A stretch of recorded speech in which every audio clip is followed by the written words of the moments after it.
അയാൾ കടവും കൊടുക്കൂല, ഒരു ഗുണവും മനുഷ്യന് ചെയ്യൂല, എന്നാലും അയാൾ പണക്കാരനാവും നമ്മളെ സന്തോഷിക്കണം. എന്താ കാരണം? അയാൾ ഞങ്ങളോട് കടം ചോദിക്കൂലല്ലോ, അയാൾക്ക് നമ്മുടെ സംഭാവന പിരിക്കണ്ടല്ലോ. അപ്പൊ അയാളെ കൊണ്ടുള്ള വിഷമം നമുക്കില്ലല്ലോ. അപ്പൊ നമുക്ക് സന്തോഷത്തിനല്ലേ അവകാശമുള്ളൂ. അയാൾക്കുള്ളത് കൊണ്ട് നമുക്ക് എന്താ തരാറ്? അപ്പൊ മനുഷ്യന്റെ മനസ്സ് വിശാലമായി ചിന്തിക്കുന്ന മനസ്സാണ്, അസൂയുള്ള മനസ്സാകുന്നത്. അപ്പോഴാണ് മനസ്സ് ശുദ്ധിയുള്ള മനസ്സാകുന്നത്. അസൂയയില്ലാത്ത, ഞാനൊരു വലിയവനാണെന്ന ചിന്തയില്ലാത്ത, അഹങ്കാരമില്ലാത്ത, ആരോടും പകയില്ലാത്ത, വിരോധമില്ലാത്ത നല്ല മനസ്സ്. അതല്ലേ അമറനീ റബ്ബീ ബിതിസ്ഇൻ, എന്റെ റബ്ബ് എന്നോട് 9 കാര്യം കൽപ്പിച്ചു. ഖശിയത്തില്ലാഹി ഫിസ്സിരി വൽ അലാനിയ, രഹസ്യത്തിലും പരസ്യത്തിലും അല്ലാഹുവിനെ ഭയപ്പെടണം. രഹസ്യ ജീവിതം നന്നാകണം, പരസ്യ ജീവിതം നന്നാകണം. ഖശിയത്തില്ലാഹി ഫിസ്സിരി വൽ അലാനിയ, രഹസ്യത്തിലും പരസ്യത്തിലും അല്ലാഹുവിനെ ഭയപ്പെടണം. അത് മനസ്സ് അല്ലാഹുവിലേക്ക് തിരിയുമ്പോൾ, മനസ്സ് ശുദ്ധിയാകുമ്പോൾ ഉണ്ടാകുന്നതാണ് ഭക്തി. അത് രഹസ്യ ജീവിതം വളരെ ക്ലിയർ ആകണം, പരസ്യ ജീവിതവും ക്ലിയർ ആകണം. ഒരാള് രഹസ്യ ജീവിതം കണ്ടീഷനാണ്, പരസ്യ ജീവിതം കണ്ടാൽ വളരെ തെറ്റിദ്ധരിക്കുന്ന ജീവിതമാണ്. പാടില്ല, കാരണം അവന് ധാരാളം ആളുകൾ തെറ്റിദ്ധരിച്ച് പലതും പറഞ്ഞു പോകും. എന്ന് മാത്രമല്ല, ആ മനുഷ്യൻ പറയുന്ന നല്ല കാര്യങ്ങൾ ജനങ്ങൾ സ്വീകരിക്കാതിരിക്കാൻ കാരണമാകും. അതുകൊണ്ട് പരസ്യവും നന്നാകണം, രഹസ്യവും നന്നാകണം. അങ്ങനെയാണ് നബി സല്ലല്ലാഹു അലൈഹി വസല്ലം അല്ലാഹുവിന്റെ നിർദ്ദേശമായി പറഞ്ഞത്, ഖശിയത്തില്ലാഹി ഫിസ്സിരി വൽ അലാനിയ. മറ്റൊന്ന് ഇവിടുന്ന് പറഞ്ഞു, കലിമത്തുൽ അദ്ലി ഫിൽ ഖദബി വൽ റിളാ, സംതൃപ്തി മനസ്സിനുള്ള സമയത്തും അതേ സമയത്ത് ദേഷ്യം പിടിക്കുന്ന സമയത്തും പറയുന്ന വാചകങ്ങൾ നീതിയുടെ വാചകമായിരിക്കണം. അനീതിയുടെ വാക്ക് സംസാരിക്കാൻ പാടില്ല. പറയുന്ന വാക്ക് എപ്പോഴും നീതിയുടെ വാചകമായിരിക്കണം. അത് എത്ര തന്നെ വെറുപ്പ് പിടിച്ച സമയമാണെങ്കിലും, എത്ര തന്നെ സന്തോഷവും സംതൃപ്തിയുമുള്ള സമയമാണെങ്കിലും, നാവിന്മേൽ ഉച്ചരിക്കുന്ന വാചകങ്ങളെല്ലാം നീതിയുടെ വാചകങ്ങളായിരിക്കണം. വൽ ഖസ്ദി ഫിൽ ഫഖരി വൽ ഗിനാ, ഐശ്വര്യമുള്ള സമയത്തും ദാരിദ്ര്യമുള്ള സമയത്തും മിതമായ ചെലവഴിക്കാവൂ, അമിതമായി ചെലവഴിക്കരുത്. അതെന്റെ റബ്ബനോട് നിർദ്ദേശിച്ചൊരു വിഷയമാണ്. ധാരാളം കയ്യിലുള്ള സമയത്ത് അമിതമായി ചെലവഴിക്കാമെന്ന ധാരണ ഉണ്ടാകരുത്. വളരെയേറെ പാവപ്പെട്ട ജനങ്ങൾ പട്ടിണി കിടക്കുന്നവരുണ്ട്, ഉടുതുണിക്ക് മറുതുണി ഇല്ലാത്തവരുണ്ട്, സ്വന്തമായൊരു വീട് നിർമ്മിക്കാൻ കഴിയാത്തവരുണ്ട്. ആ ബോധം മനസ്സിൽ വേണം. അനാവശ്യമായി ഒരു ടെലിഫോൺ കോള് പോലും വിളിച്ചേക്കരുത്, അനാവശ്യമായി ഒരു ബൾബ് പോലും കത്തിച്ചേക്കരുത്, അനാവശ്യമായ ഒരു ഫാന് പോലും കറങ്ങിയേക്കരുത്. പരിശുദ്ധ ഇസ്ലാമിന്റെ നിയമം നിങ്ങൾക്കറിയില്ലേ? 3 പ്രാവശ്യം മുഖം കഴുകാൻ വുളുവിൽ കൽപ്പനയാണ്. 4ാമത് കഴുകിയാൽ ഒന്നുകിൽ കറാഹത്താണ്, അല്ലെങ്കിൽ ഹറാമാണ്. കടലിൽ വെച്ചാണ് മുക്കിയിട്ട് കഴുകുന്നതെങ്കിലും 4ാമത് കഴുകുന്നത് കറാഹത്താണ്. നേരെ മറിച്ച് വഖഫ് ചെയ്യപ്പെട്ട ഹൗദിലെ വെള്ളമാണെങ്കിൽ ഹറാമാണ്. കാരണം എന്തേ? ഒരു അല്പം വെള്ളം പോലും അനാവശ്യം ചെലവഴിക്കാൻ പാടില്ല. ഇന്നൽ മുബദ്ദിരീന കാനൂ ഇഖ്വാനശ് ശയാത്തീൻ, അനാവശ്യം ചെലവഴിക്കുന്നവർ, അമിതമായി ചെലവഴിക്കുന്നവർ ശൈത്താനിന്റെ കൂട്ടാളികളാണെന്നാണ് പരിശുദ്ധ ഖുർആനിന്റെ വചനം. ഓ സഹോദരന്മാരെ, ഇരിക്കട്ടെ, അനാവശ്യം ചെലവഴിക്കരുത്, മിതമായി മാത്രം ചെലവഴിക്കണം. ഇത് പറഞ്ഞിട്ട് നബി സല്ലല്ലാഹു അലൈഹി വസല്ലം തങ്ങൾ പറഞ്ഞില്ലേ, വഉതിയ മൻ ഹറമനി വഅസില മൻ ഖതഅനി വഅഫു അമ്മൻ ളലമനി. 9 കാര്യം എന്റെ റബ്ബനോട് കൽപ്പിച്ചതിൽ ഒരു കാര്യം എനിക്ക് ഇങ്ങോട്ട് തരാത്തവന് അങ്ങോട്ട് കൊടുക്കണമെന്നാണ്. ഇങ്ങോട്ടൊരു കാര്യം ചോദിച്ചപ്പോൾ തരാത്തവൻ അങ്ങോട്ടൊരാവശ്യം വന്നാൽ മുമ്പ് അവൻ എനിക്ക് തന്നിട്ടില്ലല്ലോ എന്ന ചിന്ത വെച്ച് കൂടരുത്, അവൻ അങ്ങോട്ട് കൊടുക്കണമെന്നാണ് എന്റെ റബ്ബിന്റെ നിർദ്ദേശം. പിന്നെയോ എന്നോട് ബന്ധം മുറിച്ച മനുഷ്യരുമായി ഞാൻ അങ്ങോട്ട് ബന്ധം ചേർക്കണമെന്നാണ് നിർദ്ദേശം. എന്നെ കണ്ടാൽ മിണ്ടാത്തവൻ, എന്നെ കല്യാണത്തിന് വിളിക്കാത്തവൻ, വിദേശത്ത് പോകുമ്പോൾ എന്നോട് അക്ഷരം പറയാത്തവൻ, അങ്ങനെ തുടങ്ങിയിട്ട് ഞാനുമായി ബന്ധം മുറിച്ചവൻ, ആ മുറിച്ചവനോട് അങ്ങോട്ട് ബന്ധം ചേർക്കണം. എന്നോട് അങ്ങനെയാണ് എന്റെ റബ്ബിന്റെ നിർദ്ദേശം. വഅസില മൻ ഖതഅനി വഅഫു അമ്മൻ ളലമനി. എന്നെ ആക്രമിച്ചവന് ഞാൻ വിട്ടുവീഴ്ച ചെയ്യണം.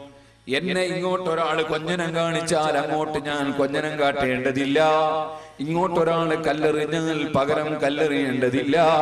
ഇങ്ങോട്ടൊരാൾ തെറി പറഞ്ഞാൽ പകരം തെറി പറയേണ്ടതില്ല. മറിച്ച് ഇങ്ങോട്ട് ആക്രമിച്ചവന് അങ്ങോട്ട് വിട്ടുവീഴ്ച ചെയ്യുക. ഇങ്ങോട്ട് ബന്ധം മുറിച്ചവനോട് അങ്ങോട്ട് ബന്ധം ചേർക്കുക. ഇങ്ങോട്ട് തരാത്തവന് അങ്ങോട്ട് കൊടുക്കുക. നബി സല്ലല്ലാഹു അലൈഹി വസല്ലമ തങ്ങൾക്ക് റബ്ബ് കൊടുത്ത നിർദ്ദേശം. കാരണം ലോകത്ത് സന്മാർഗത്തിന്റെ വഴി കാണിക്കുന്ന ഏറ്റവും വലിയ വിളക്കാണല്ലോ സിറാജം മുനീറാ, പ്രശോഭിതമായ വിളക്ക്. അഷ്റഫുൽ ഖൽഖ് മുഹമ്മദുർ റസൂലുള്ളാഹി.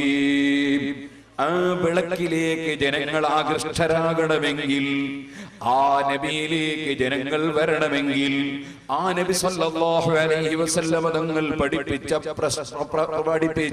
പ്രസ്ഥാനത്തിന്റെ പ്രബോധകനായി പ്രവർത്തിക്കുന്നവനും അതുപോലെ ഓരോ മുഅ്മിനും അവന്റെ ജീവിതത്തിൽ പകർത്തേണ്ട നിർദ്ദേശമാണ്.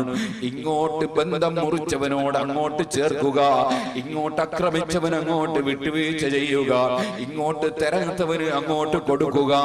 ഇത് പറഞ്ഞുകൊണ്ട് നബി സല്ലല്ലാഹു അലൈഹി വസല്ലം പിന്നെയും പറഞ്ഞു, അതേ അതിന്റെ പുറമെ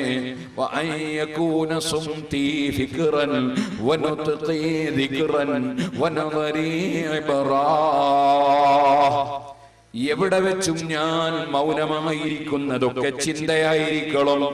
വെറുതെ ഞാൻ മൗനിയായി ഇരിക്കുമ്പോൾ ആ സമയത്ത് ഞാൻ ഇങ്ങനെ ചിന്തിച്ചുകൊണ്ടേയിരിക്കണം. അള്ളാഹുവിന്റെ സൃഷ്ടികളെ സംബന്ധിച്ച് ചിന്തിക്കണം. അള്ളാഹു വെച്ച സംവിധാനങ്ങളെ കുറിച്ച് ചിന്തിക്കണം. അവൻ തന്ന അനുഗ്രഹങ്ങളെ സംബന്ധിച്ച് ചിന്തിക്കണം. അവൻ തന്ന ഓരോരോ അനുഗ്രഹങ്ങളെ സംബന്ധിച്ചും ചിന്തിക്കണം. നമ്മുടെ ജീവിതത്തിൽ വരുന്ന ദൗർബല്യങ്ങളെ കുറിച്ച് ആലോചിക്കണം. അത് പുറത്തു കിട്ടാൻ എന്ത് മാർഗമുണ്ടെന്ന് ചിന്തിക്കണം. അങ്ങനെ എപ്പോഴും മനുഷ്യന്റെ മൗനം ചിന്തയായിരിക്കണം.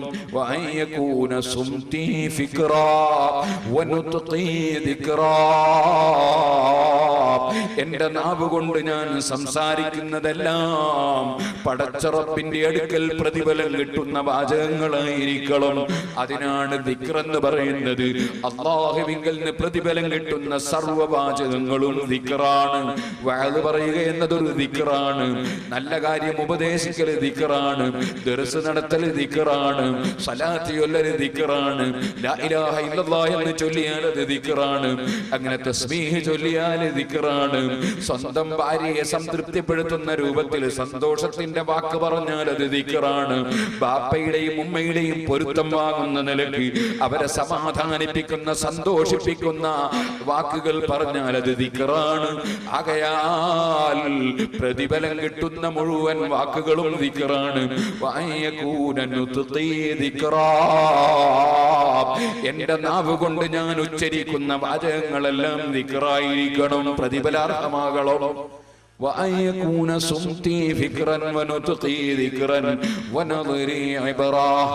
എന്റെ നോട്ടമെല്ലാം പാഠമായിരിക്കണം. എന്റെ നോട്ടമെല്ലാം പാഠമായിരിക്കണം. ഓ സഹോദരന്മാരെ, ഇവിടെ ഇപ്പോൾ ഒരു നല്ല പള്ളി പുനർനിർമ്മാണം നടന്നു. നമുക്കിവിടെ ഒരു വലിയ പാഠമുണ്ട്. ഒരുപാട് പാഠങ്ങളുണ്ട്. ഒരു ചെറിയ പാഠം പറയുകയാണ്. പഴയ പള്ളി അത് ഏകദേശം ജീർണിച്ച് നശിക്കാറായപ്പോൾ അത് പുതുക്കി പണിയുകയാണ് ചെയ്തത്. ഇപ്പോൾ അത് കൂടുതൽ ഭംഗിയായി. ഇങ്ങനെയാണ് ബിൽഡിങ്ങിന്റെ അവസ്ഥ. പക്ഷേ ജീവികളുടെ അവസ്ഥ അങ്ങനെയല്ല. ജീവികളുടെ അവസ്ഥ അങ്ങനെയല്ല.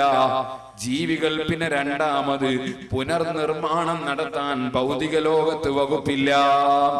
അല്ലേ? ചെറുപ്പത്തിൽ എനിക്ക് നല്ല ആരോഗ്യമുണ്ടായിരുന്നു. എന്റെ മീശയിലും താടിയിലുമൊക്കെ എല്ലാം കറുത്ത രോമമായിരുന്നു. അന്ന് എനിക്ക് നന്നായി ഓടാനും ചാടാനും ഒക്കെ കഴിഞ്ഞിരുന്നു. പിൽക്കാലത്ത് ഇങ്ങനെ ആരോഗ്യം കുറയുകയാണ്. ശരീരം ക്ഷയിക്കുകയാണ്. കറുത്ത രോമങ്ങൾ വെളുത്തു പോവുകയാണ്. നടന്നു പോകുന്ന കാലിന് വേദന വരികയാണ്. കൈകാലിന്റെ മുട്ടിന് കേട് വരികയാണ്. അങ്ങനെ കണ്ണിന്റെ കാഴ്ച ചുരുങ്ങുകയാണ്. കാതിന്റെ കേൾവി കുറയുകയാണ്. അങ്ങനെ ക്ഷയിച്ചു പോകുന്ന എനിക്ക് ബിൽഡിങ്ങുകൾ പുനർനിർമ്മാണം നടത്തുന്നത് പോലെ ഇതൊന്ന് പുനർനിർമ്മാണം നടത്താനുള്ള സന്ദർഭമില്ല. മറിച്ച് ഞാൻ ഇങ്ങനെ തന്നെ ക്ഷയിച്ചങ്ങ് പോകലാണ്. പുനർനിർമ്മാണത്തിന് വകുപ്പില്ല. അതുകൊണ്ട് ഞാൻ എന്ത് വേണം? ഞാൻ ചിന്തിക്കണം, എന്റെ യുവത്വകാലം, ആ യുവത്വകാലമാണ് ഞാൻ ഏറ്റവും കൂടുതൽ എന്റെ ഡ്യൂട്ടി നിർവഹിക്കേണ്ടത്. പുനർനിർമ്മാണത്തിന് വകുപ്പില്ലാത്ത വസ്തുക്കളുടെ എല്ലാം ഡ്യൂട്ടി അങ്ങനെയല്ലേ? കണ്ടില്ലേ നിങ്ങളൊരു തെങ്ങിൻ തൈ, ആ തെങ്ങിൻ തൈയിന്റെ മേലെ ഏറ്റവും കൂടുതൽ തേങ്ങയുണ്ടാകുന്നത്, ഏറ്റവും നീളമുള്ള ഓലയുണ്ടാകുന്നത്, മടലുണ്ടാകുന്നത്, ഏറ്റവും ആരോഗ്യത്തോടെ ഇളനീര് നൽകുന്നത് അതിന്റെ യുവത്വകാലത്താണ്. പ്രായമാകുമ്പോൾ പീറ്റയായാൽ പിന്നെ അത്രത്തോളം തേങ്ങ കൊടുക്കാൻ കഴിയില്ല. കൊടുക്കുന്ന തേങ്ങക്ക് തന്നെ തൂക്കം കിട്ടുകയില്ല. അതുപോലെ കൂടുതൽ കയപ്പുണ്ടാവുകയില്ല. യുവത്വകാലത്താണ് ഈ തെങ്ങിന്റെ ധാരാളമായി അതിന്റെ ഡ്യൂട്ടി നിർവഹിക്കുന്നതെങ്കിൽ, ഓ ചെറുപ്പക്കാരാ, ഏറ്റവും കൂടുതൽ സുന്നത്ത് നിസ്കരിക്കേണ്ടത് നീയാണ്. ഏറ്റവും കൂടുതൽ ദിക്റിന് പങ്കെടുക്കേണ്ടത് നീയാണ്. ഏറ്റവും കൂടുതൽ സലാത്തിന്റെ മജ്‌ലിസിൽ പങ്കെടുക്കേണ്ടത് നീയാണ്. ഏറ്റവും കൂടുതൽ ധർമ്മം ചെയ്യേണ്ടത് നീയാണ്. ഏറ്റവും കൂടുതൽ സുന്നത്ത് നോമ്പെടുക്കേണ്ടത് നീയാണ്. ഏറ്റവും കൂടുതൽ ദീനീ പ്രവർത്തനം നടത്തേണ്ടത് നീയാണ്. ആകയാൽ നീ കണ്ടില്ലേ മരങ്ങളിലേക്ക്, ആ മരങ്ങൾ അതിന്റെ ഡ്യൂട്ടി നിർവഹിക്കുന്നത് അതിന്റെ യുവത്വകാലത്തല്ലേ? പ്രായമാകുമ്പോൾ കഴിവനുസരിച്ച് മാത്രമേ ചെയ്യുന്നുള്ളൂ. അത്രയേ ചെയ്യാൻ കഴിയൂ. അതുകൊണ്ട് തന്നെ ജീവജാലങ്ങൾ, മരങ്ങളാണെങ്കിലും ശരി, മരങ്ങൾ ഭക്ഷണം കഴിക്കുന്നുണ്ടല്ലോ, അത് ശ്വസിക്കുന്നുണ്ടല്ലോ, അതിന് ചില വിവരങ്ങളുണ്ടല്ലോ. ജീവനുള്ള വസ്തുക്കളെല്ലാം അത് ഉണങ്ങുന്നതിന് മുമ്പ്, മരിക്കുന്നതിന് മുമ്പ്. അതുപോലെ തന്നെ നീ ഒരു പശുവിനെ എടുക്കൂ, ഒരു എരുമയെ എടുക്കൂ, ഒരാട്ടിനെ എടുക്കൂ, ഒട്ടകത്തെ എടുക്കൂ. അതിന്റെ യുവത്വത്തിലല്ലേ പാല് ധാരാളം നൽകുന്നത്? യുവത്വത്തിലല്ലേ അതിന്റെ ഫലം ലഭിക്കുന്നത്? ഇതെല്ലാം മനുഷ്യന്